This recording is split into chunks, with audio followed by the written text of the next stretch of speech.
speaker, an excellent academician. I would request Dr. Lakshman to take over the proceedings.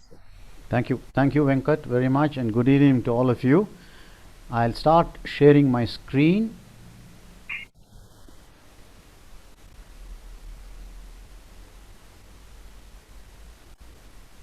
Can you see my screen, please? Yes, sir. Yes. Yeah, thank you.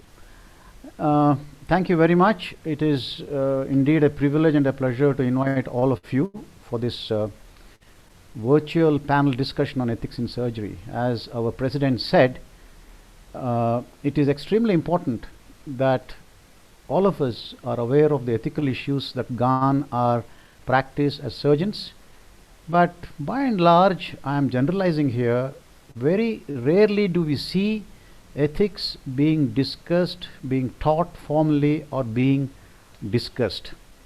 And so the SSB, the Surgical Society of Bangalore, felt that maybe we should have a session on this. We are privileged to have very eminent people on the panel today, and together with the panel and inputs from all of you, the audience, the people who have been participating, we will go through certain ethical issues and see if we can together learn some things about ethics in surgery. We'll start with the lady first. Tanaya Kilara is a very accomplished young lady with an MBA from Wharton. She has worked with the World Bank before, and she is an expert on low-income consumer insights. Her experience with consumer issues and the fact that she is a daughter of two doctors will give her excellent insight into the patient's perspective of ethical issues, and I'm sure she will give us some really important and useful insights into the questions that we are going to face during the discussion that go on. Dr. Joga Rao is a legal luminary and a scholar. He is very well known to the medical profession. The credit of starting the first ever medico legal formal course at the National Law School goes to Dr. Joga Rao. He also anchors the professional activities at Legal Excel now, and he will give us a lot of insights into the legal aspects which invariably overlap some of the ethical aspects. Can I request Nishant and Harish to go active and mute people, please? Yeah. Dr. Sopimat is not a new person to any of us. He is a very well-known consultant surgeon and an active endoscopist from Hubli. He has just stepped down as the president of the KSCASI. He is a person with ideal credentials for doing justice for this panel discussion. Rajgopal Shenoy, Professor Rajgopal Shenoy is the professor of surgery at Manipal, an excellent teacher, an author, and is a very good communicator with deep insight into ethical issues. And we are really fortunate to have all these people on the panel today, and I'm sure we are in for a lot of discussion. We need to understand some simple things because of lack of time, because the canvas, the point of discussion is so wide. We need to have discussion in the chat box. I will try to involve as many people in the audience as possible in terms of posing questions, but kindly be active in the chat box, and we will then take the questions from the chat box and see what we can do. I may not be able to cover all the aspects, in which case perhaps the discussion must get completed in the chat box itself. Of course, in a thing like ethics, there will be some disagreements or some differences of opinion. Let us keep those very muted, please. And as I mentioned before, we request all of you, the panelists and the audience, to kindly keep their comments to the point and very short. Let us start straight off and then look at some very basic things about ethics. What is medical ethics? What are its fundamental considerations? Tanaya, please.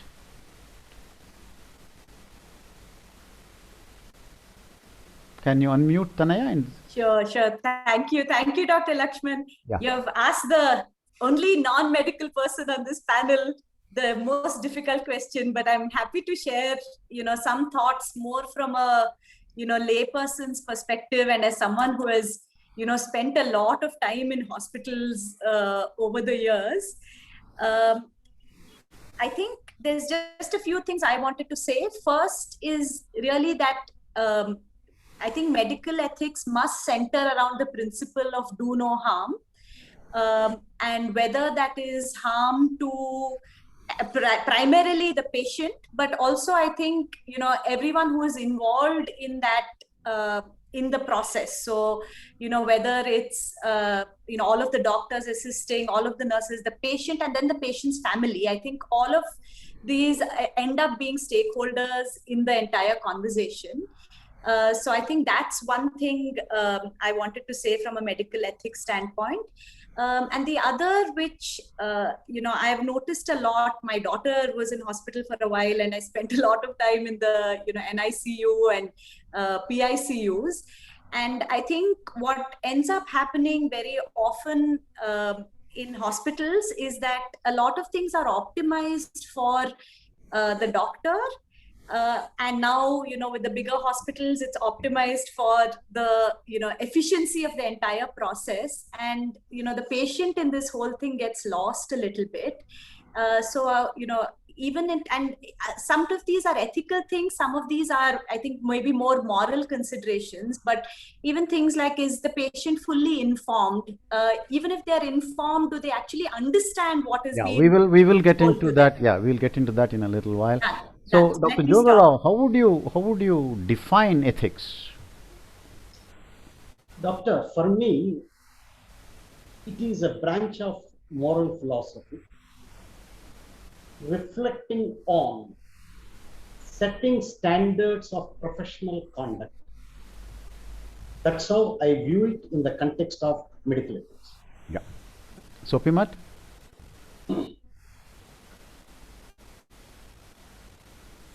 Yeah, go on. I agree with both the panelists. I think it is just principles on which we base our service about doing something good to the patient and the family. So it just revolves around that. So in whatever way we can help from medical field, maybe whatever set rules or whatever it is, and it's just a way of doing things. So the way we are governed, I think that is what is ethics. Yeah. Dr. Rajgopal?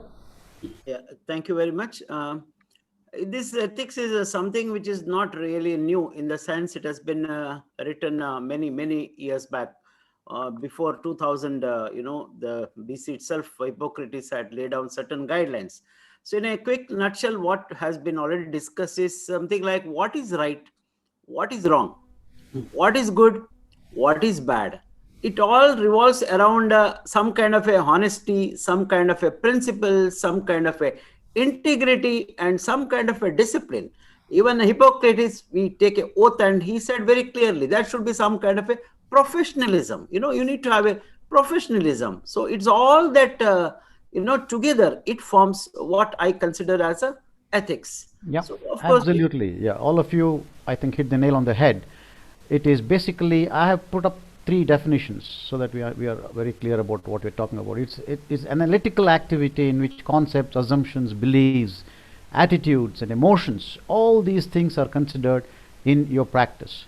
And people talked about values, very true indeed, put up by professionals as a group. And if there is a kind of doubt or confusion in a given situation, in a given medical situation, you go back to these sets of rules put together by the profession itself, by the body of doctors, in our case in medical ethics, and see what is the best way forward. And put it very succinctly, as Professor Rajgopal said, distinction between right and wrong, in very simple terms, is what governs ethics. And it is considered to be made of 4 pillars: autonomy, beneficence, that is doing good, and non-malfeasance, do no harm, that Tanaya talked about, and justice, do the maximum good to the maximum number of people. Those are the three pillars, as they say, of ethics. And of course, the whole process is done with dignity and honesty. Our panelists covered every bit of these principles that we talk about. But the interesting thing about ethics is that it is not black and white. There are situations in medicine where there are many gray areas. And what is interesting is what is ethical in one culture, one society, may not be ethical in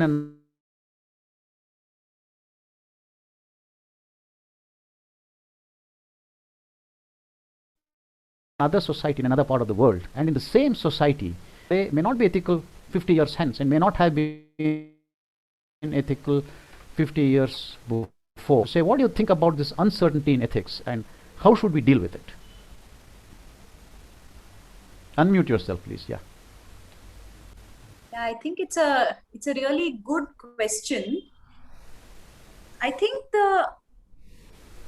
at any point of time we can only do the best that our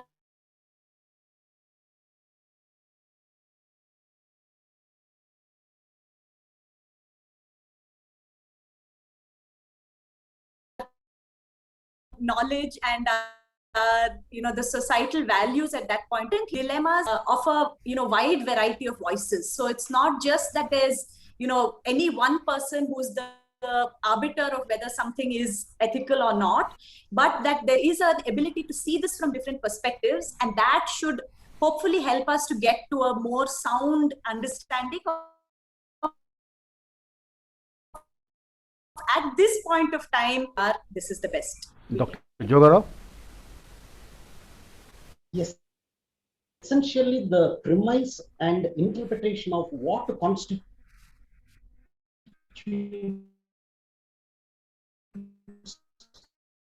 as you very rightly pointed out, context to context it may vary. Therefore, it is necessary to understand that inherently there will be gray areas in terms of ethics related decision making. That is the reason why we needed to go back to the fundamental considerations of the ethics, in the light of which, in a given context, this decision need to be taken. That's what I think. All right. So we talked about the 4 pillars, and many times in medicine there are clashes between these pillars. Just to remind ourselves, there is clash between do good, do no harm, be just. And so when we take these things, I'll give you all through the discussion, I'll give you real cases. Who went through it and who the doctor is, who the patient is, who the institution is unimportant. But in medical circles, for example, triage is a well recognized situation. You have an emergency department which can hold 5 patients, can treat 5 patients. You have a natural disaster, you have 20 patients who are ill. And when 20 patients come in one group, the medical officer there has a job of triage, where essentially he says this number of people don't need any treatment.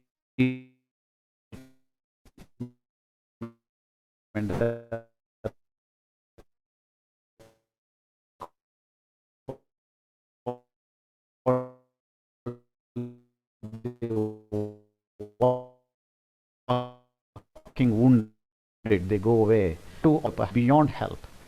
They're alive, but they're beyond help. But the doctor there takes a decision that nothing much can be done, and does not take it's a huge recording in progress. Caught in that dilemma. So in that situation, I would call for a help. And arrange one of my colleagues to look into how they can be helped. And I'll focus mainly on my job of who need an immediate attention so that their life can be saved.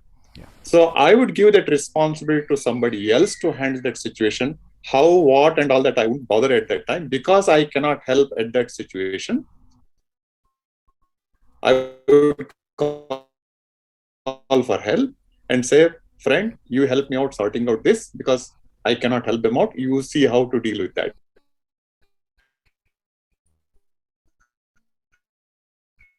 And I'll mainly focus on that as a treating person at that. Rajgopal? More basically sorting out, the trier is the word from French. Dominic Larry is the man. He's actually, French. We had a lot of wars, with their neighbors. He's the military general surgeon, a military surgeon. So he said, who requires first treatment, other side who may not benefit at all by our treatment, and there are groups in between. Surgically, we will face these problems every time. Yeah. Mass casualties, road traffic accidents, and the trauma center. 10 patients are brought. Young boy has got a limb ischemia, artery has been torn here, so he requires a priority. Right. versus So, a- yeah, that's basically what we are talking about a clash between justice, Yes. where you're supposed to do good to a lot of people, and beneficence. And the other thing is, can this, the 5 people or 4 people whom we leave behind, can that be classified under malfeasance? Are we doing them harm? Jogarao sir. No, absolutely not. Yeah. Absolutely not. Yeah. Considering the underlying condition, such a kind of sorting out is necessary. Yeah. And it is contextually, ethically acceptable. Acceptable. All right. Let me go to another scenario. Again, clash between the pillars of ethics. You have a patient who is, say, obstructing with a cancer of his colon, and what happens is that there's a lot of back pressure, and the beginning of the colon, called the cecum, a part of the colon, can actually burst, and the patient dies with fulminant infection. It's called a cecal rupture. So the surgeon goes in and says, look, you have a serious condition, you need an urgent operation to relieve the obstruction, otherwise your life is in danger. And the conservative priest, who believes in a lot of things, strong beliefs, okay, he says, look, if you cut me open, my atma, my soul, leaves my body, and there's no purpose in living here with my body without my soul. So leave me alone to die. This is a very difficult situation. Tanaya, this actually happens sometimes. What should be the doctor's reaction? And what are the pillars of ethics that are now clashing here? Yeah, very, very interesting case again, Dr. Lakshman. So I think the doctor's responsibility here is to lay out the benefits and the risks of the surgery. But I have 2 thoughts. One is that I think, the patient agency ultimately has to be respected. But I think this becomes very difficult in a field like medicine, where, the gap in knowledge is so different between what the doctor knows and what the patient knows. To actually be able to assess the risk and benefit well for the patient is very difficult.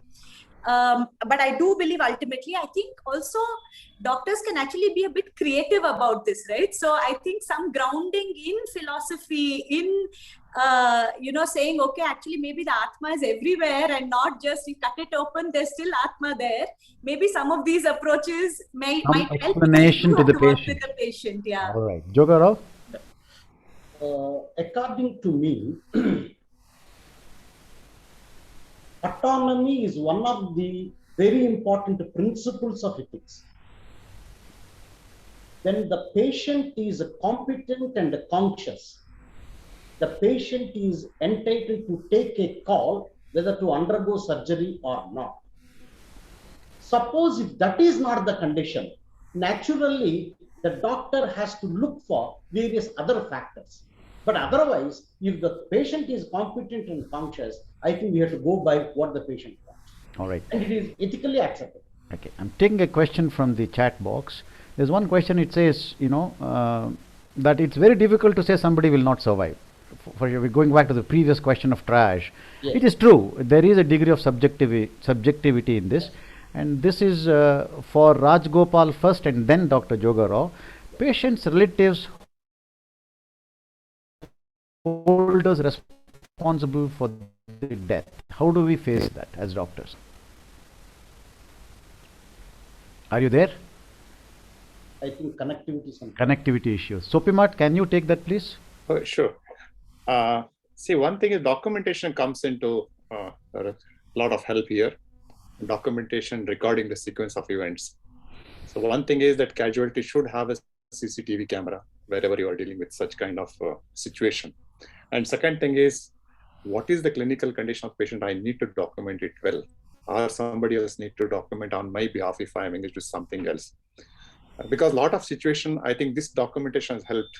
This situation, yes, documentation is very important. Yeah. So many Anything of the else? times the patient, that's one thing. And then convincing and telling the patient. Suppose if there's still a Correct. problem, then I would call for a support from law department and other things to come in this. I would, The other thing I would add is that let it not be an individual Yes. decision. The triage can be among 3 consultants of reasonable experience, so that that you have the support and the backing of another couple of consultants with that decision, so that you are on solid ground. Jogarao, sir. Yes, I fully endorse your observation. A collectivity in the context, I think, is very, very significant. Number one. Yeah. But somewhere down the line, I think the word subjective may not be appropriate. It is only because the doctor takes a decision in relation with the underlying condition and also the condition of other patients who are in the ED. Therefore, that is acceptable. That's what I. All right. Thank you. Now, coming back to the second question that we spoke about, the point to make here is that autonomy scores over non-malfeasance. Okay, autonomy seems to be a very strong requirement, at least nowadays, where anything else pushed down by the doctor to the patient is considered paternalistic. So we don't have that kind of authority at all in present day ethics. And so you have to respect the patient. Of course, you talk to the relatives, you talk to the patient, and as you suggested, Tanaya, we talk to them, explain philosophy, experience, all that. But even after that, if the patient in sound mind says no, it means no. That is the point I was trying to make. All right, there's a fine line of difference between ethics, morality, and law. If Rajgopal is here, I don't see him. Is there? Okay, Rajgopal, can you take this and say what is your understanding of the? Is there a difference? My first question: is there a difference between ethics, morality, and law? If so, what do you think it is? Yeah, I think ethics is something which a group of people decide. That is a society or something. Okay, this is what is ethics. This is what is our conduct. But I think the morals is something like, it's our own principle. That's what I understand. In a hospital, you say that this is what your rule should be followed. That is what is the ethics. You scrub for certain minutes, you wash this, you do this, that is ethics. Morality is something that is personal, my own, thinking that I need to follow. That's what I understand. All right. Sophie? I think this is definitely a big difference. Morality is something to do with me or my family, immediate. It's a close circle, or maybe something like that. That I have certain moral values, and my moral values may differ from somebody else's moral values. It is like that. That is morality. And ethics is about a professional, like medical ethics or code of conduct, are different. That it applies to different professional bodies. That, for example, engineering, it may be CA, whoever it is. So it is the body, it is the group of people who set ethical standards. Set of rules are there. So and the law? Ethics. Law is something bigger. I would put it in a pyramid manner. That the biggest thing, highest, topmost will be the law, because all will be bound by law ultimately. Yeah. So I think everything else fall in that line. The only thing is how we have to align all these three becomes important in a given situation. Right. Dr. Jogarao? According to my understanding, morality is the basis for ethics. Morality may or may not have any kind of basis with regard to law. But there is an interrelationship. For example, whenever we talk about ethics, generally, there are two parameters. Number one, many professional bodies, they give some recommendations as to a particular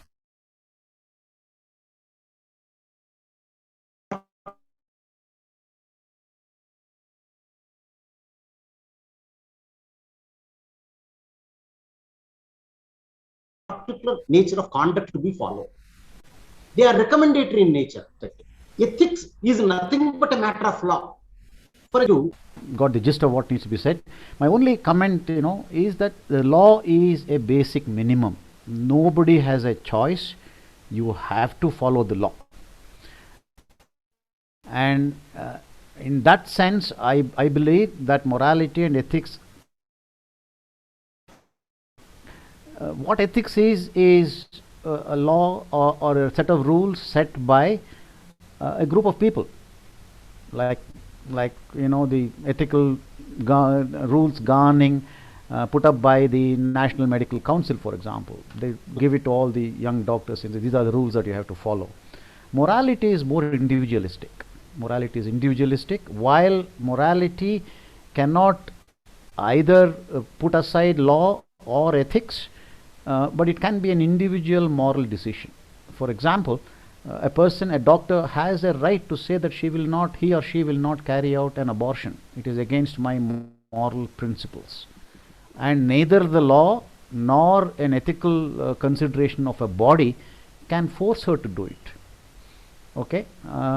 Would the panel agree with it, or is there? Do you have to add or subtract from this? I just would like to add one observation. Right. That particular autonomy is given, recognized by the law as well. However, if the present patient's condition warrants such a measure, then I think there is no choice on the part of the doctor. Doctor may have to act. In a life-threatening situation. That's point taken. Yes. Yeah. See, when we talk about ethics, we have already defined law, ethics, and morality. So we'll now stick to ethics from now on. The normal topics that are discussed are code of conduct, which was mentioned in the very beginning, the doctor-patient relationship, the doctor-doctor relationship, how you deal with your professional colleagues, care of the terminally ill, and death and dying. As you can see, this is a huge canvas.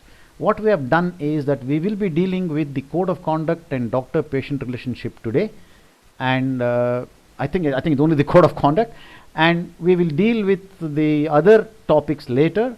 And if this discussion is received well and people are happy, we will have a separate session on death and dying and care of the terminally ill, perhaps sometime in early August. So we come to the good conduct part of medical ethics. What is considered proper conduct? Tanaya. Sure. So just referring back to the previous conversation around law, morality, and ethics, I think proper conduct has to do with following the letter of the law, but also then the spirit of the law. So both looking at, is it ethical?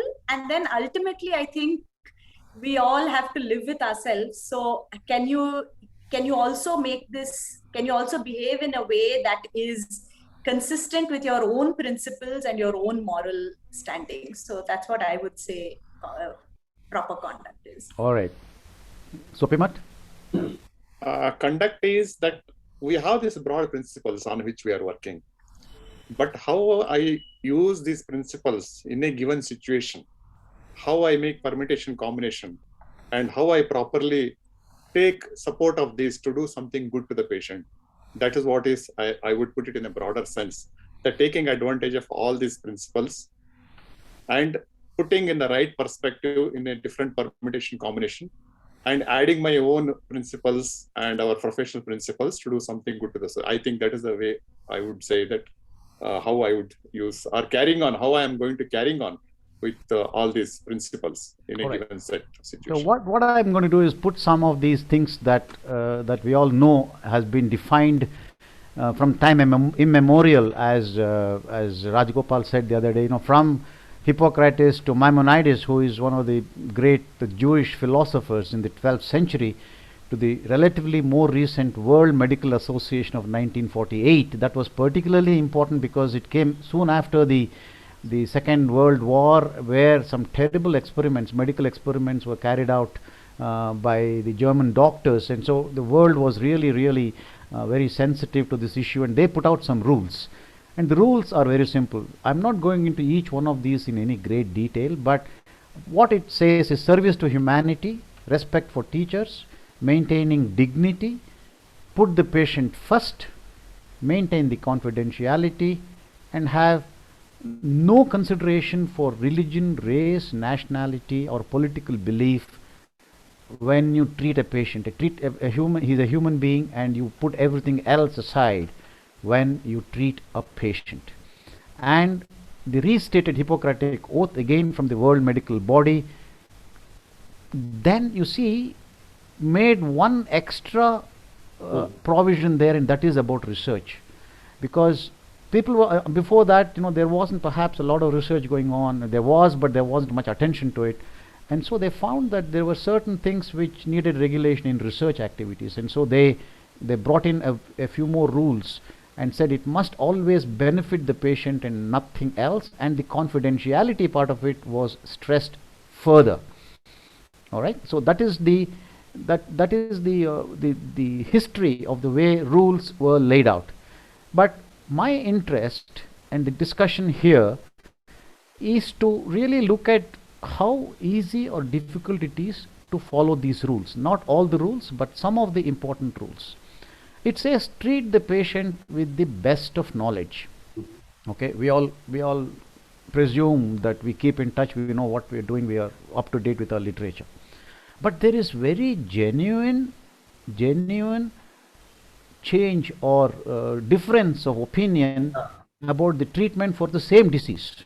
A very classic example is what we call a perianal abscess. You get a very painful condition where some surgeons believe that you just drain the abscess, relieve the pain, and leave it. If you do that, literature also suggests that a third of them get what is called a fistula later.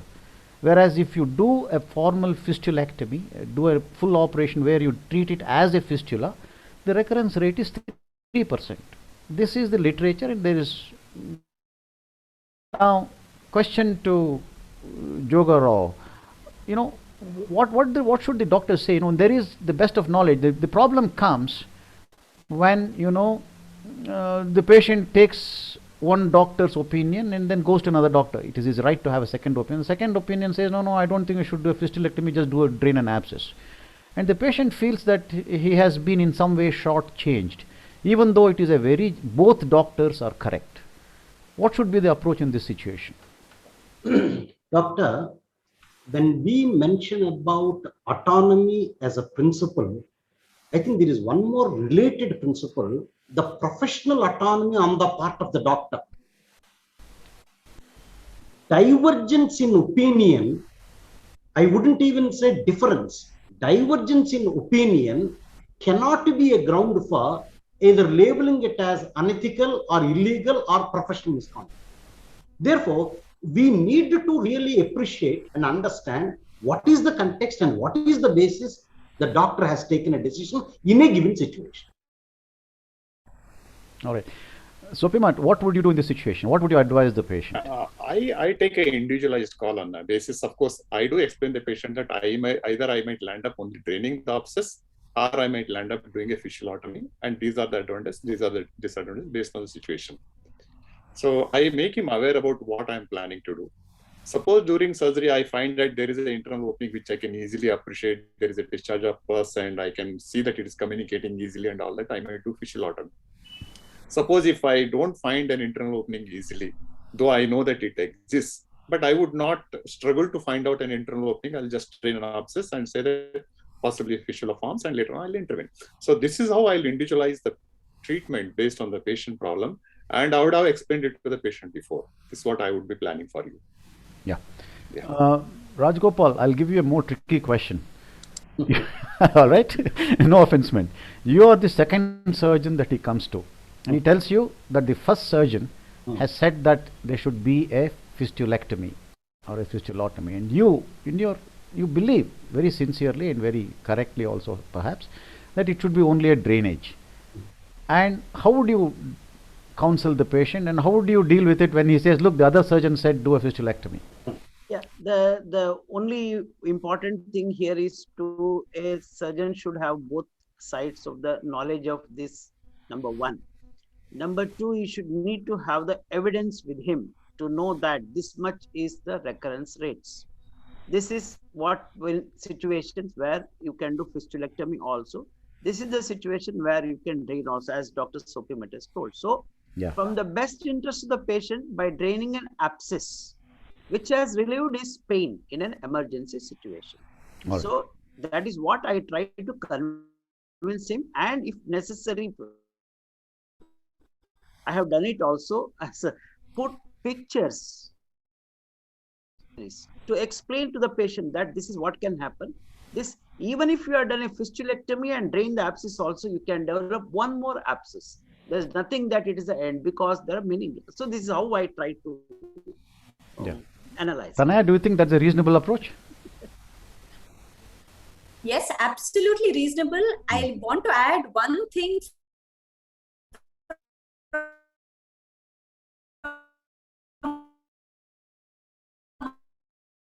Taken out. I think what surgeons don't appreciate a lot of time are the consequences of the surgery, and or at least in how much pain that there's going to be, in how much impact to your daily life. So you say they should be more communicative. Yeah, They should explain to you a lot more than they actually do. Yeah, often Fair you're enough. told in 2 days you can be back at work, but it's never the case. It's Never the 1 week, 2 weeks, months on end of pain. All right. That's the only thing I want. All right. Sopimat, you wanted to add something. I just wanted to say that this doesn't apply to only perineal abscess. This happens day in and day out. Second. That's right. That's right. I just gave an example. The thing is that I would see many of the times patients come that this what has been explained.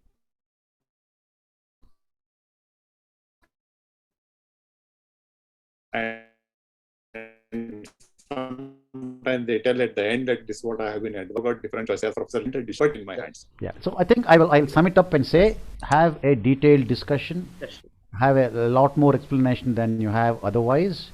A picture speaks 1,000 words. Point well taken, Rajgopal. See if you can write a picture and tell them what it is. And most important of all, document everything. Yes.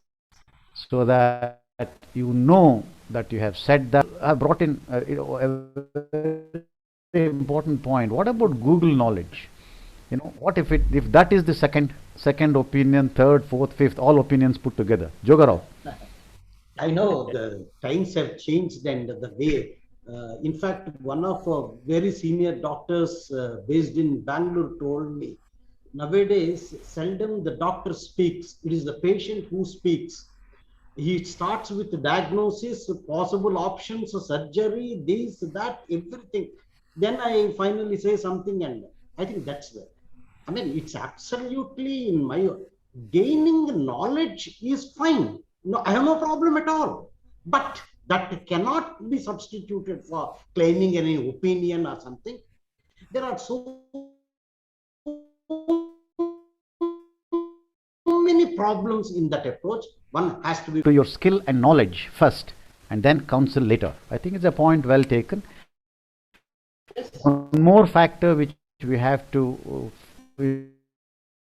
capability of our institution, depending on the requirements of the case. The other thing that, going back a little bit, there is a question here which perhaps may be difficult to answer. They say, we're talking about the treatment and triage and things like that. You have treated a patient, you have spoken to one set of people, relatives, and they have patient is unwell, you have recommended surgery. The one set of relatives who were there refused to give you permission to do surgery. And while you're waiting, dies, and another set of people come and threaten you or beat you up. How do we deal with this? It's a very difficult situation. Jogarao. Unfortunately, speaking in our own context, despite there being a law, as I'm sure all the panelists and participants know, very limited or almost negligible enforcement of that law. Particularly in COVID times, we have come across how many times, what incidents of the kind of violence, etc. I think that is absolutely not acceptable. Non-violence is something fundamental principle of those pillars. Therefore, either from that side or this side, and I think the law must be enforced with all its purpose. All right. I'm skipping case 4 because whatever I was going to discuss there has come up in the discussion on case 3 itself. Case 4 was about the lack of knowledge, and we were exposed to it in the COVID times. You know, the world didn't know what to do in that situation.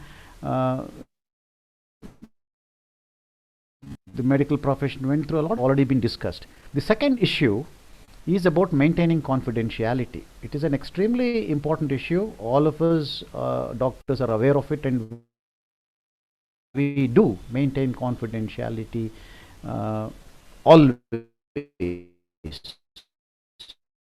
I can say that. But we are put into tricky situations, and the two tricky situations is an HIV positive patient who comes to the doctor and insists that even his wife, who is at risk, should not be told about this. Very tricky.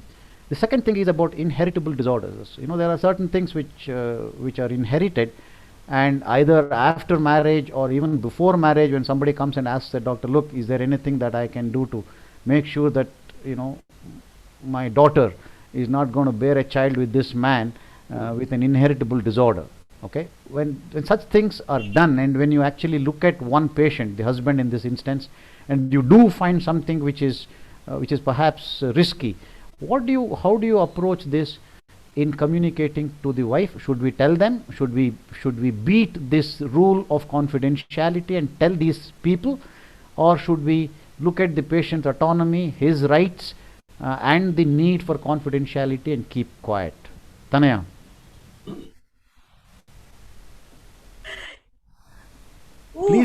Please note that these are not imaginary. These things doctors face fairly regularly. It's not even very rare.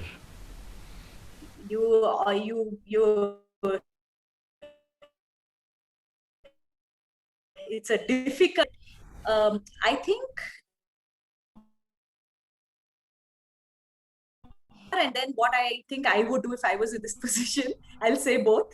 I think confidentiality has to be maintained, and if you can maintain confidentiality and convince the husband that they inform their wife, I think that is best of all worlds. You can make that happen. I, however, also think it's not fair to the wife. So from the principle of do no harm, it's not fair to the wife that they are not informed about this disorder. So I think in balance, if I was the doctor in this position, I might actually go ahead and, tell the partner, even if it, doesn't maintain confidentiality. All right.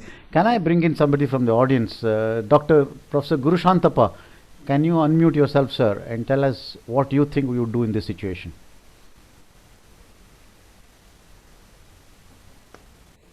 Am I audible? Yes, you are, sir.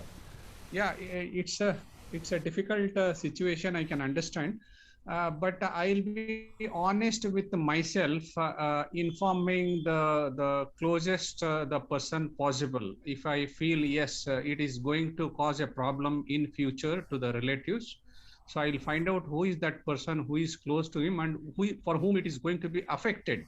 So definitely I'll see that even if it is against the law or against the statistics, probably I'll inform the consent for the safety of the next person who is concerned to the patient.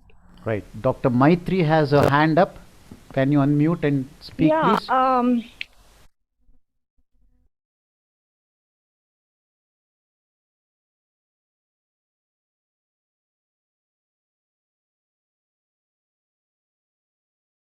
Physicians, we are not lawyers, so we are not in these two circumstances in particular. Confidentiality is not mandatory. In fact, any HIV, anything like this, social services or other departmental services affiliated with the hospital needs to be informed, and they would take it further if at all you're not in direct contact with the spouse or the partner of the patient in case of an HIV All right, positive. all right. Jogaro. Yeah. First thing is the obligation of confidentiality, either from ethics point of view or legal point of view, is not absolute. Number one. Number two, I think we need to go by HIV/AIDS Prevention and Control Act 2017, which came into being in India from 10th September 2018. There is a section which deals with this precise point, what you have mentioned, section 9. And accordingly, it gives a process and a protocol, just two aspects. For example, if the doctor thinks that such and such person is HIV positive, and there is a risk of transmitting this particular problem to the partner or wife, etc., and the person is counseled, but he is not, according to the doctor's reasonable belief, that he is not going to inform. In such circumstances, a proactive stance can be taken, and accordingly the partner can be informed. That's what the law says. Yeah, very true. So the point is simple here. The message that I would like to give, again, the consensus which I think we have all agreed on, is that you persuade the patient to allow you to share the information with the spouse. And if he is steadfast in not accepting that, you can tell him that you have the legal right to inform the spouse and go ahead and tell the spouse. That is the important point I would like to make. Now, service to humanity is something which nobody, neither the doctors nor society at large, will ever question. But there is a cost to everything. There is a cost to everything. 75 to 80% of inpatient care in this country is private practice. Why does it even exist? If the government could give free medical service to people, like the NHS of the UK, even that is going bankrupt, honestly, then there would be no private practice. But then there is always an issue, even in very big, tertiary care hospitals, so-called multinationals and things like that. In spite of giving an estimate and in spite of trying to be within the estimate, there is always a question of asking for a concession or even free treatment. Particularly in emergencies, you are landed with a patient who needs expensive investigation and treatment, and surgery is an expensive business. And patients say, look, the patient is in your lap. You have no right to just give emergency care and send them away. That is, the law demands that. The law doesn't demand that you have to give treatment. You have to give emergency treatment, and you can refer the patient elsewhere. But so socially, it is very difficult to do that. And what is the ethical position in this? Tanya? Yeah, this is an issue actually I deal with a lot on the education side as well. This similar conversation between, government schools versus private schools, and, should private schools even exist, especially for low income. Yeah, so what do you think we should do? So I really think in this situation, the way I think about it is that you need to segment, right? And say that there are higher income paying customers who have the ability to pay. Those customers you do not need to give a concession or a free treatment to. But where you can, if there's a way for you to actually treat lower income customers who do not have the ability to pay, if you're able to do that, I think that's a good, via media between either all free or all concessions. Rajgopal? Yeah, maybe the systems are different in different hospitals setups. Like this where I'm working, things are slightly different from where as just now mentioned, the private setup. In general, as I understand the law and other things, emergency have to be treated without probably questioning any amount of money or a deposit or whatever it is, until, let us say, his emergency situation is over. Rest of the things, as I understand, the doctor is right to put his fees charges. It should be notified to the patient. It has to be told to him. This is what is my consultation fees. This is what is my operation charges. One other thing, I think MCA clear that 2002 regulations clearly says that you tell something and later say the process got complicated and I'm charging you more. I think that is not acceptable. This is what is my view. In general, it doesn't look good to force on a patient who cannot afford. That's my take here. That's all. Sophie, would you agree with the view that whatever the cost is of an emergency treatment, it has to be done unquestioningly? What if it means a big operation and ICU care, and in a private care it may end up with a 2-3 lakh bill? Are you obliged to do that?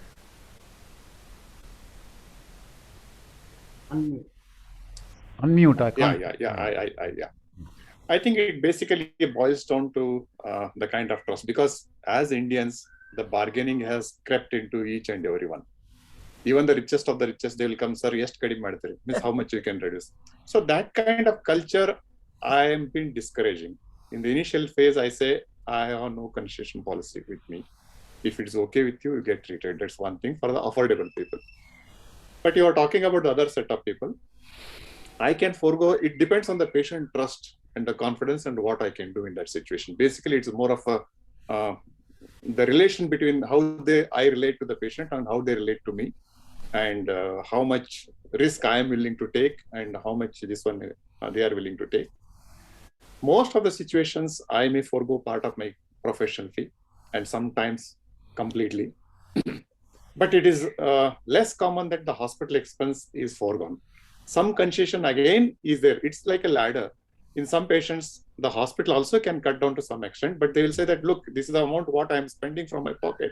At least that should come to me. In a very safe situation, suppose if I've been doing consistently some surgeries, or regular consultants are there where there are great support to the particular setup. Suppose I have been doing at a particular nursing home. It has happened that the nursing home people or the hospital people say, fine, if you insist, then I will do it free. So it's all boils down to individual cases, how we relate to the patient and how the patient expresses their willingness. It's all, I think, is very all right. Okay. Yeah. Jogarao, is it right to say that in an emergency situation where the doctor suspects that he may end up with a very expensive operation, is it right for him to give the emergency care that is required, only the emergency care, not the definitive operation, and then say that he will do it free, he doesn't ask for it, and say, look, I cannot do any more beyond this in this institution, so kindly find a bed elsewhere and go? Is it legally correct to say that? First, let us talk legal, and then ethical we have already discussed. Yeah. Okay. Now,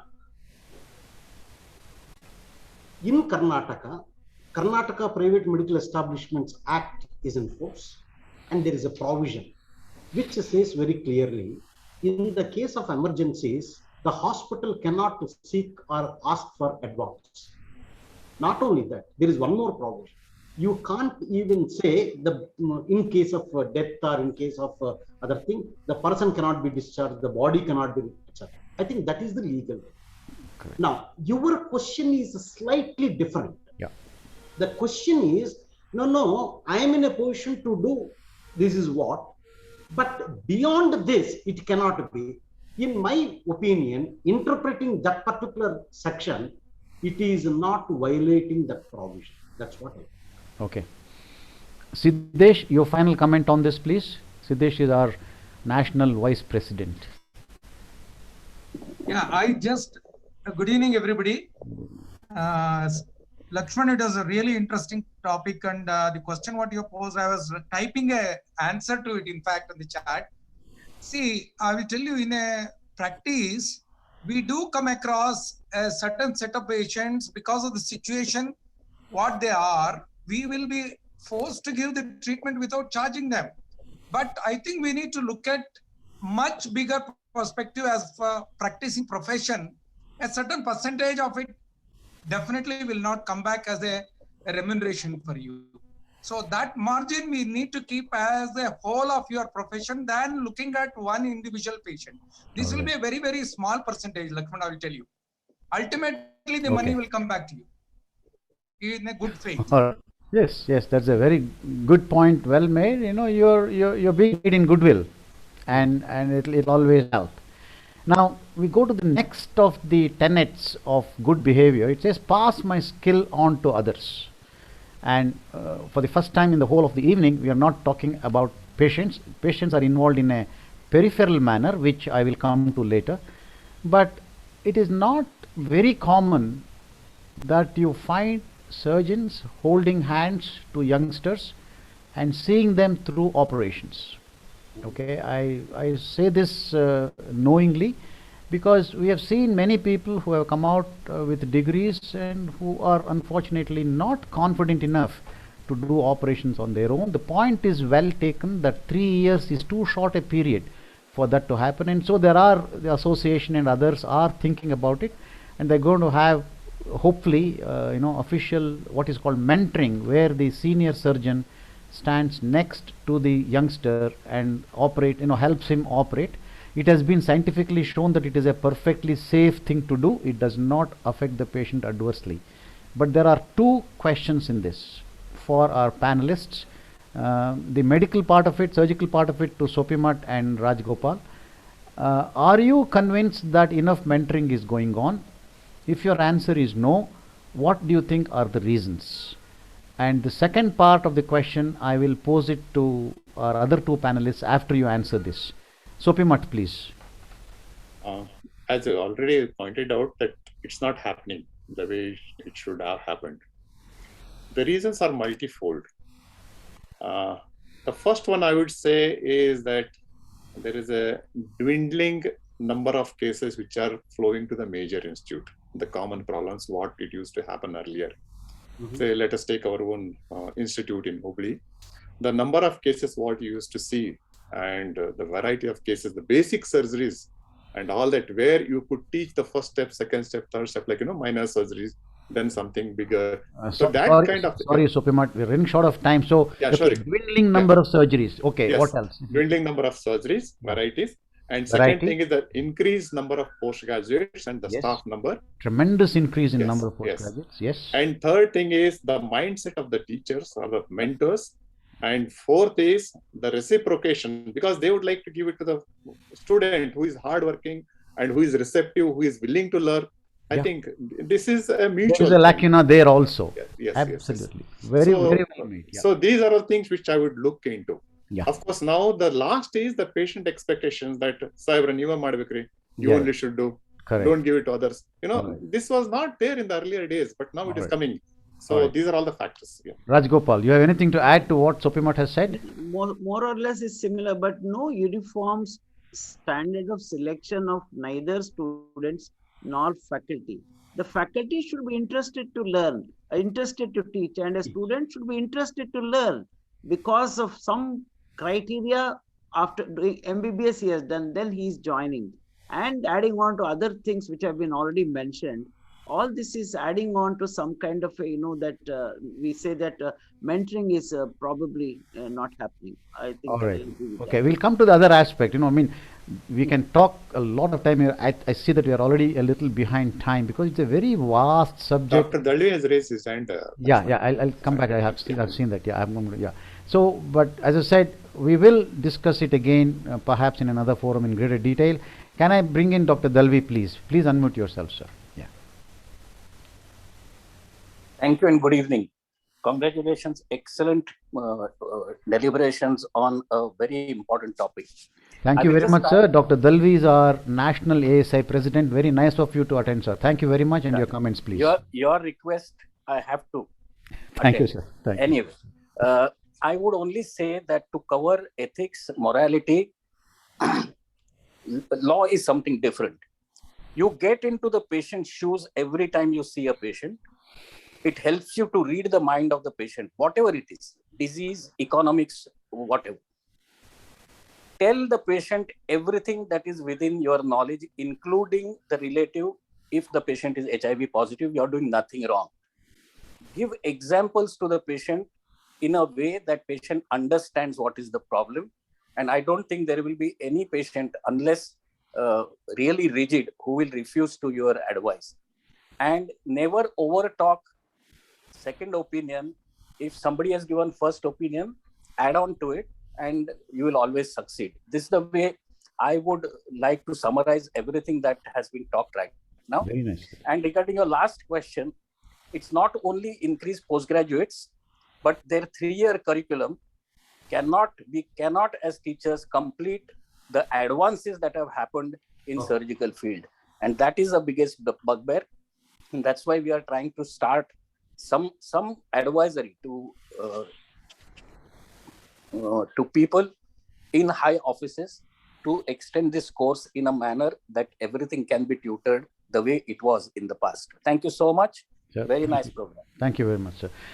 Dr. Jogarao, the second part of that question to you, what should be the consent that is taken when active mentoring is going on? We don't want to suppress any factor from the patient, any fact from the patients. They must know that it is the team that is operating. It is a fact as well. Even when the senior surgeon is doing all the operations himself, there will be certain parts of the operation which the junior does. It's not that every single cut and every single stitch is put only by the senior. That is the way the system is from time immemorial. First of all, is mentoring legally acceptable? Number one, when the patient has come to a private surgeon and paid him money for surgery. Second, what should be the type of consent that the surgeon has to take when active mentoring is going on in his institution? Twofold response. In terms of the patient choice to choose a particular surgeon, I think that particular surgeon or doctor has to undertake the surgery. That is number one. When it comes to this mentoring, I think it is required and warranted in terms of skills. In addition to informed consent, in my opinion, either in terms of law or in terms of judicial interpretation, this particular aspect must be comprehended by the people concerned at the judiciary, at the level of various authorities, etc. Then I think a detailed informed consent is stated. For example, even now we say surgeon and members of the team of the surgeon. We say same thing we needed to mention. And I think finally there must be legal protection for those juniors who are participating in the process. That does not mean vicarious liability you immediately invoke and fix the senior surgeon. In such a case, the mentoring itself is going to suffer. I think that's where some kind of protective provisions and judicial understanding is the need of the hour. At the present time, do you think that that judicial understanding is there or not? Very, very limited understanding. All right. Okay. So we then move on to say, look, we have looked at the clashes of pillars, we have looked at some of the difficult situations, legal, moral, ethical. How does one make an ethical decision is the next question that I have. And what is the process whereby one makes an ethical decision? Rajgopal. It's depends upon the type of patient, whatever I am having. I understand what kind of a patient we are dealing with, whether he has got a cancer, whether he has got how is his financial position, whether how is. So you're saying you're going to consider the medical part and the financial part. Medical part, financial part, family background, how much he should be able to go back to the society and Yes. work. How quickly he can return back to his normal activity. Right. So all these things we will take into consideration before I Fair enough. So you're looking at not just the medical part or the surgical part, but the social, everything. economic, Yes. and functional part as well. Very well taken. Dr. Sanjay Jain is our National ASI Secretary. He has been nice enough to join us. Sir, can you put in your views on this?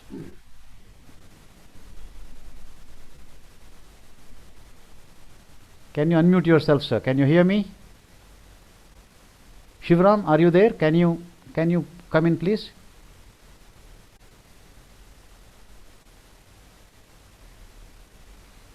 Okay, even Shivram is not available. Sopimat, can you please take this? Do you have anything to add to what Rajgopal has said? I think it is I think Professor Rajgopal has already mentioned, it's a complex scenario taking various points into consideration. The gist is the balance, how much I can help, whether it's going to benefit, what are the risk-benefit ratio, and what is the impact on his financial, socioeconomic life. And all these points are taken into consideration. All right. Kalaivani, are you there? Can you come in, please? Do you have anything to add?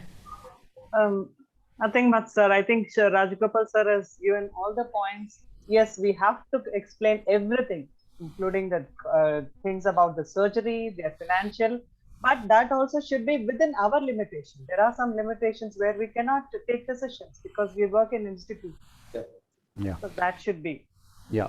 And even if you take all these factors into consideration, you find patients like this, 70-year-old with a cancer of the pancreas.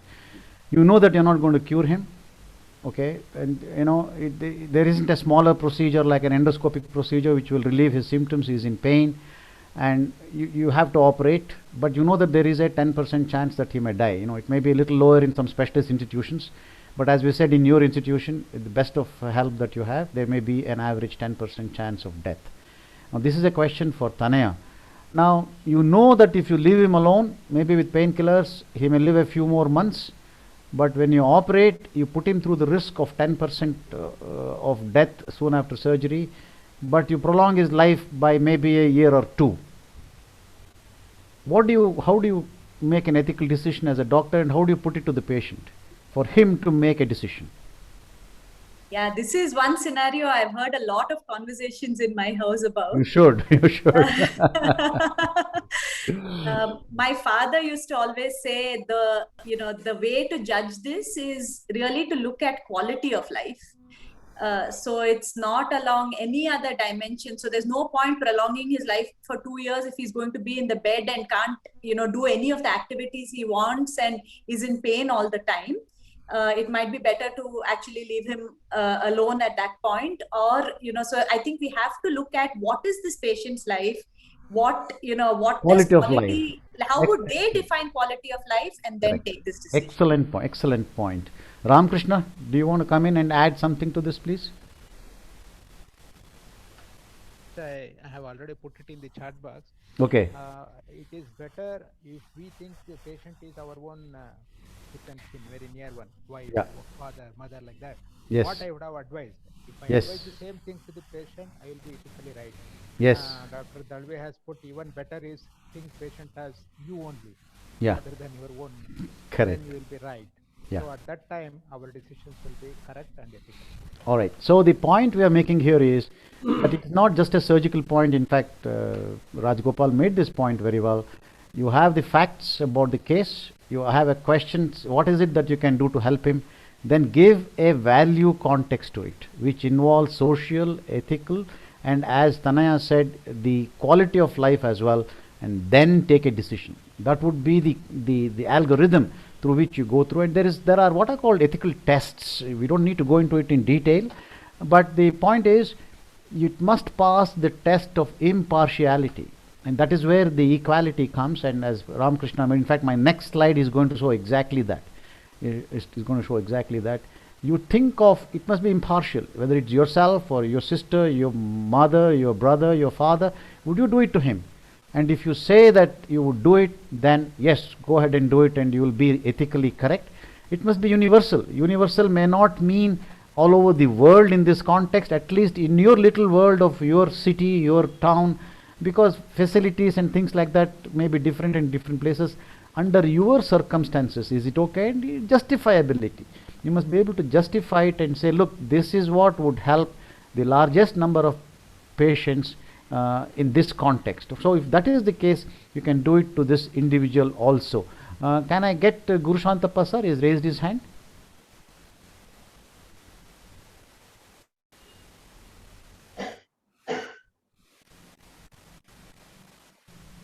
I'm not able to get him. Yeah, as we said, we'll take him in as after he comes in. So as I said, the final arbiter is this, which Ramakrishna has made already, Professor Dr. Dalve has mentioned already.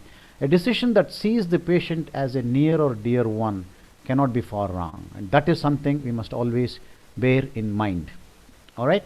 So I we've just gone 10 minutes past 1 hour, and I wanted some more time for discussion on all the aspects that we have raised. And so what I'll do is leave the session open, if it's okay with you, for the next 15 minutes. Are there any questions in the YouTube that we have not taken, please?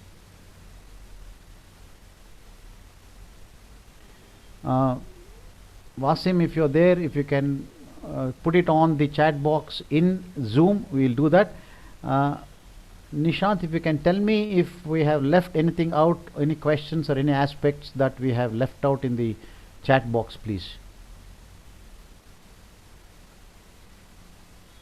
All right, while we are looking at this, would any of our panelists like to add anything to what we have discussed on all the questions that we have raised in this? Sopimat. Can I say something? Sorry, Rajgopal, go ahead. Yeah. Please go ahead. Yeah, I just want to add that the word of autonomy, that's and confidentiality. See, the Indian scenario is slightly different from the British or American, where a patient comes and tells you, a patient's son comes and tells, please do not disclose everything to the say mother, but you tell me.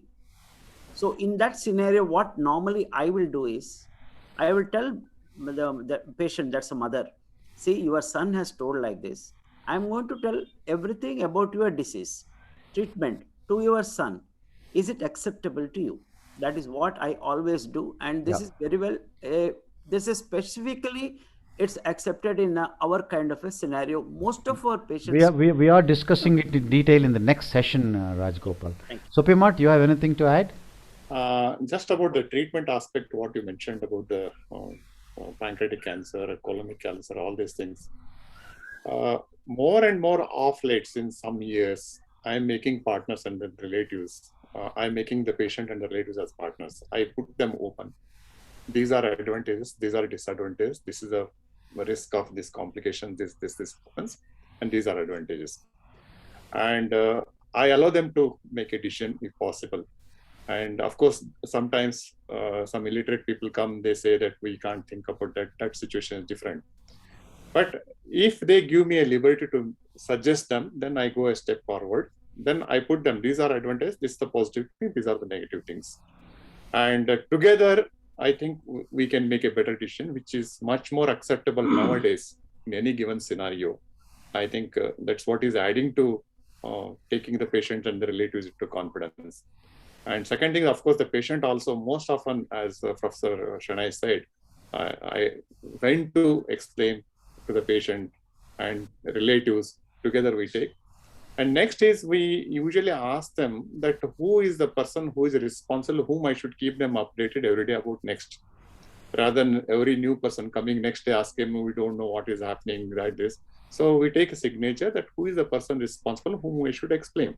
So they become part of the decision making, be it financial, everything and all that. Good. Jogarov? Yeah.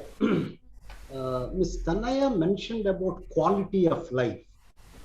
I think in that context, with regard to 70-year-old pancreas cancer patient, I think the first thing I would suggest is, did he execute any advance directive? That is something has become legal and enforceable, and it's a matter of fundamental right of the patient. If so, we need to follow a particular process and protocol. Yeah, hopefully we will discuss this in the end of life situations, Dr. Joe. Tanaya, you have anything to add?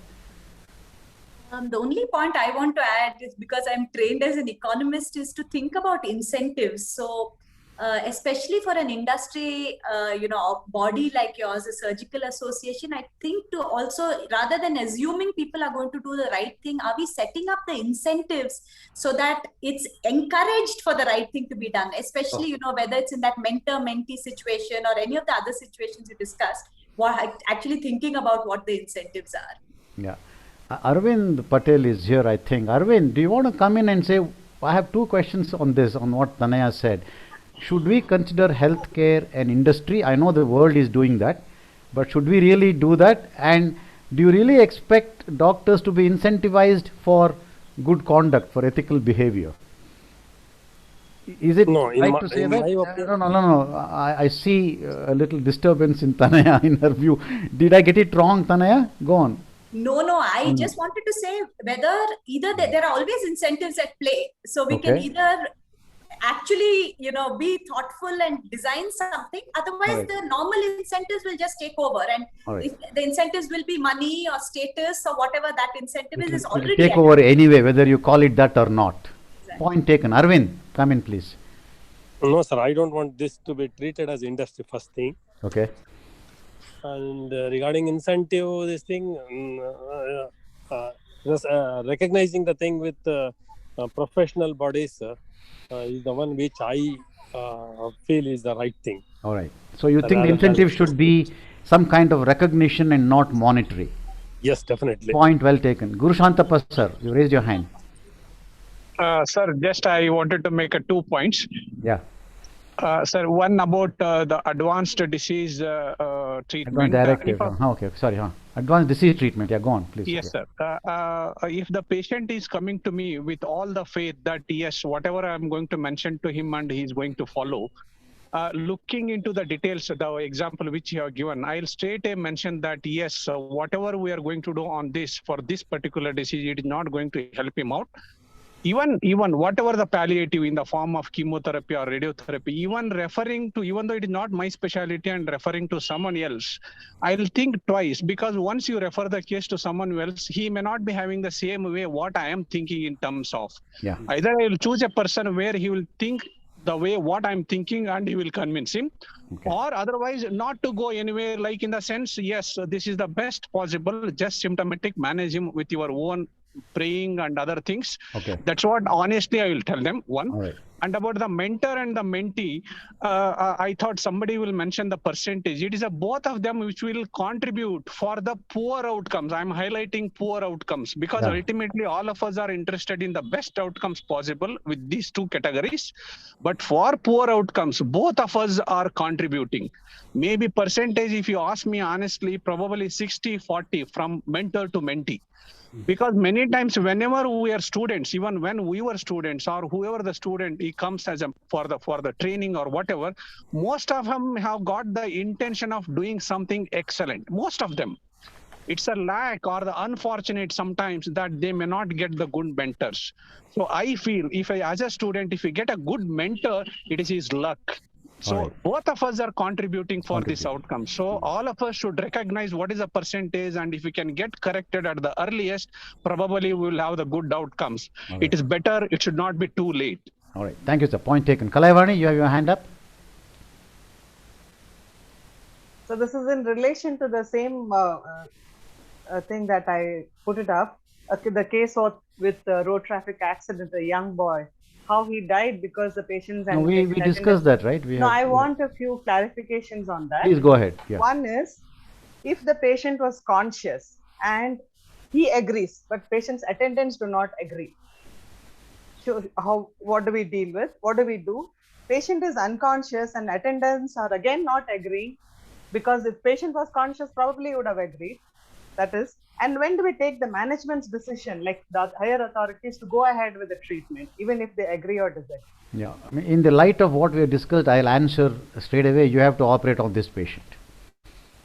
All right, you have to take the responsibility, and the management has to accept, because in the light of what we have discussed, a particular percentage of what you do not think about monetary considerations at all, and you have to go ahead and help the patient. In a patient who is morally, you're obliged to do that. Sopimat?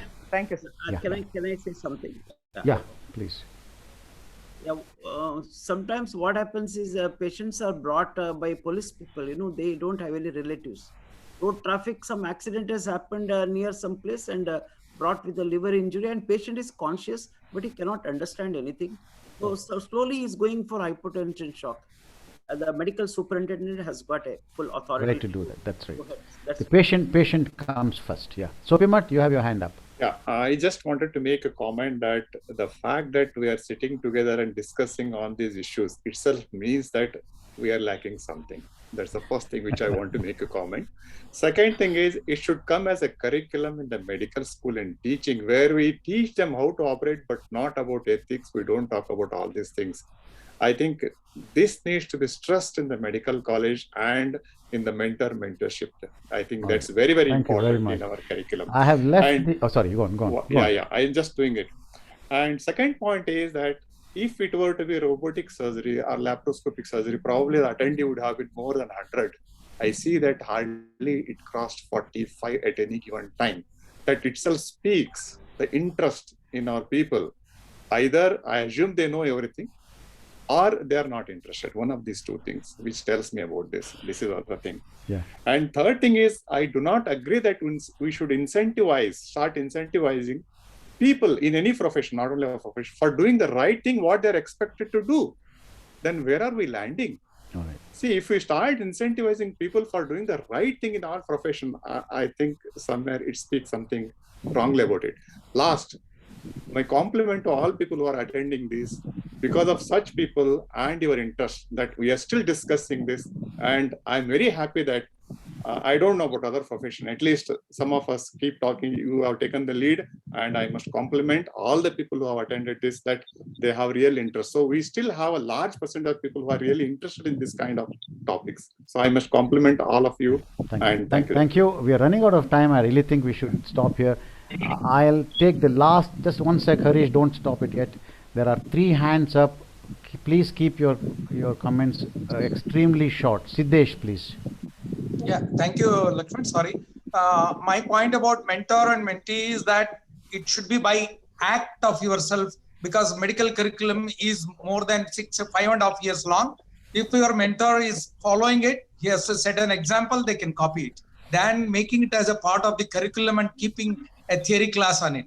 So that's my point of view. And see, again, coming to whether we practice ethics and this in your routine practice, that adds as an incentive in a long run. It is not incentive in a short run at all. So you practice ethics, people will come back to you, people will tell this doctor doesn't operate unnecessarily. So that is what is your integrity, will go on spreading your message, your image in the society, your image in the professionals, atmosphere around you will build up. So that is your incentive. Yeah. Thank you. I'll have to take only, I can take only 2 more comments. First, Dr. Bharti, and then I was actually going to ask him anyway, but he's put his hand up. My own mentor in academics, Dr. Srinivas. Bharti first, please. Dr. Bharti first, please. Good evening, sir. This is to answer Dr. Sopimat's suggestion that it should be added into our curriculum, medical legal issues and ethics. This is for everyone. It is already there.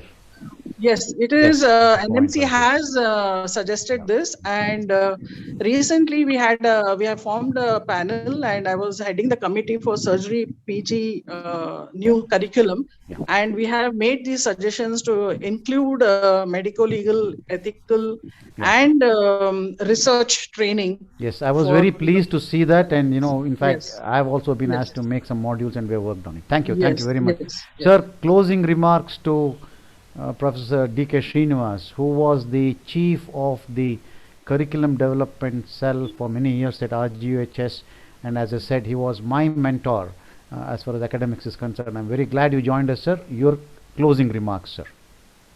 Thank you very much, Dr. Lakshman. Am I audible? Yes, you are, sir. It was my privilege to join this, a very interesting discussion. All I wanted to say is that you are aware that in MS General Surgery, of which you are one of the authors, we did bring in all these points. That was one. Secondly, Rajiv Gandhi University was the first one which introduced ethics across the board to be taught by all subjects. When we raised this issue, they said, oh, forensic medicine is teaching or community medicine will do. But there we said, no, community ethics should be taught from anatomy to shall we say virology, just to say A to Y. That was the idea. But unfortunately, the teachers have not taken seriously, and it is not being taught. I'm glad that MNC has brought its ADCOM module, that is attitude and communication module. And I hope that the new competency-based curriculum of 2019 will give more ideas. But lastly, teaching is all right, but unless you ask questions, students don't read. Therefore, it should be a point made Part of the that examination. in every subject. Yes, 2 points question, 5 marks question. Just ask one short essay, and in Viva also ask one question. Correct. Can't this be done? Is there need for time? That is all. Thank you very much. That's right. Thank you, sir. I'm sure even though the numbers are not huge, I go by the principle that the quality of the audience is perhaps more important than the quantity.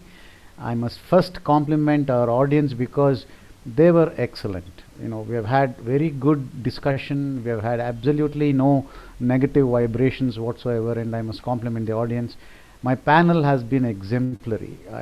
I would like to thank them really from the bottom of my heart. Sopimat, Rajgopal, Shanai, Tanaya, Dr. Jogarao, all of you have been absolutely top class in contributing to our understanding of this difficult subject.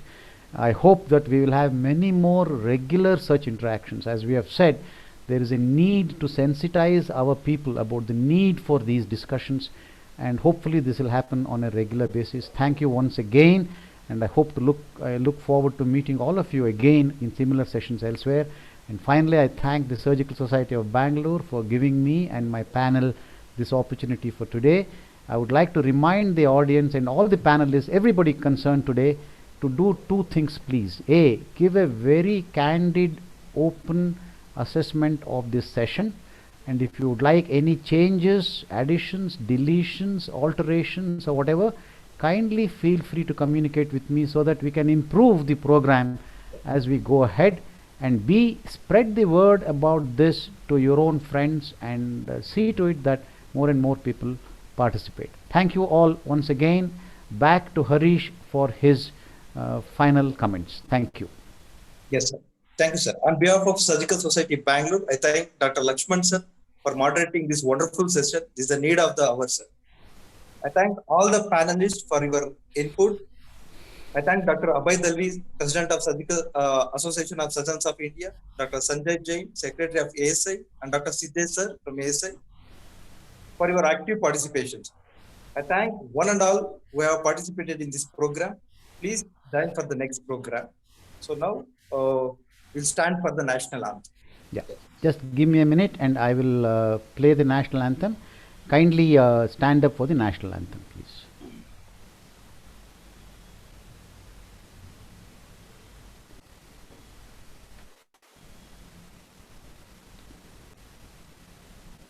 Just give me a minute, please. I need to get this thing going.